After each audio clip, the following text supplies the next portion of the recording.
کیا یہ بات بائبل میں معنی رکھتی ہے کہ 5 ہوں یا 7، یا کیا 5 کا کوئی مطلب ہے اور 7 کا کوئی اور مطلب ہے؟ 5 کا عدد بائبل میں ایمینول کو پیش کرتا ہے کہ خدا ہمارے ہمیشہ ساتھ ہے، یہ فضل کا عدد ہے، جبکہ 7 کا عدد تقسیم کا عدد ہے جو ہمیں وقت کے پورے ہونے کی تقسیم کے بارے میں بڑے واضح طور پر ساتواں۔ بتاتا ہے۔ بہت خوب بھائی، آپ نے جو 2 معجزات کے درمیان موازنہ پیش کیا ہے، یعنی 5000 اور 4000 کو سیر کرنے کے معجزے کے درمیان، لیکن شروع میں آپ نے بتایا تھا کہ دوسرا حصہ خدا کے دل کے بارے میں بتاتا ہے۔ صحیح۔ خدا کا دل نظر آتا ہے جب مسیح نے کنانی عورت کے ساتھ اچھا برتاؤ کیا۔ اس باب میں لوگوں کی ضروریات کو پورا کرتے ہوئے اور کس جگہ میں خدا کا دل نظر آتا ہے؟ مطلب 29 سے 31 تک یہ تمام آیات کتنی زیادہ خوبصورت آیات ہیں۔ لکھا ہے ایک بڑی بھیڑ لنگڑوں، اندھوں، گونگوں، ٹونڈوں اور بہت سے لوگوں کو اس کے پاس لائی، اور بہت سے لوگوں کا خیال ہے کہ وہ ٹوکریاں جن میں کھانا بچ گیا تھا ان ٹونڈوں اور لنگڑوں کو کھلانے کے لیے استعمال کیا گیا تھا۔ ٹوکریوں کو لوگوں کو اٹھانے کے لیے استعمال کیا جاتا ہے، اور وہ ان کو یسوع کے قدموں میں لے آئی اور اس نے ان کو شفا دی، اور جب اس نے ان کی حالت دیکھی تو اس کا دل ترس سے بھر گیا، گویا وہ یہ کہہ رہا ہو کہ میں نے انسان کو اتنی بری حالت کے لیے نہیں بنایا تھا۔ اور ہم یہ بھی جانتے ہیں کہ کون سی چیز نے انسان کو اس میں مبتلا کیا، وہ انسان کا گناہ تھا۔ نجات دہندہ آئے گا بلکہ یہاں موجود ہے، اور جو کوئی اس سے شفا مانگے گا وہ اسے دے گا۔ شکریہ بھائی، ہم پروگرام کے اختتام پر پہنچ چکے ہیں، اب ہم مہمانوں سے رائے جانیں گے۔ آج کے پروگرام سے آپ نے کیا سیکھا؟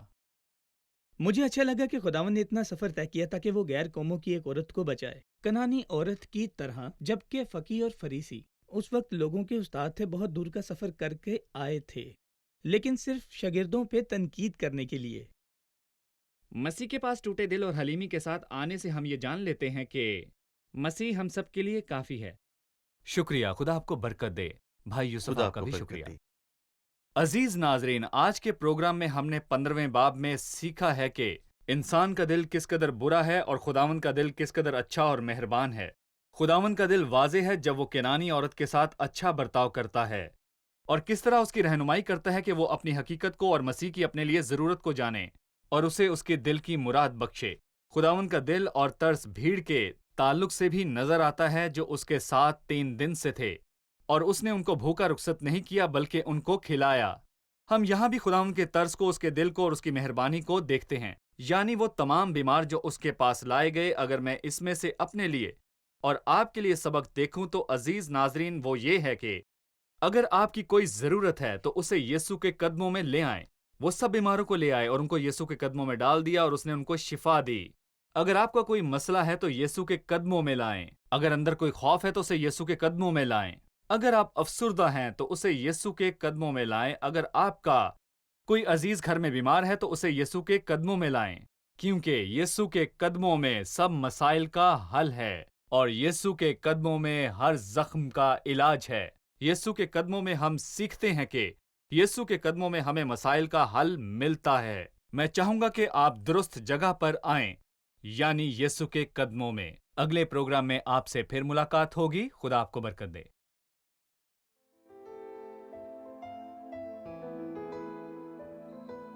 تیرا کلام رہے گا قائم، پہاڑ جب نہ رہے خدایا، تیرے منہ کی ایک بات بھی ٹلے گی نہ، چاہے کچھ بھی ہو۔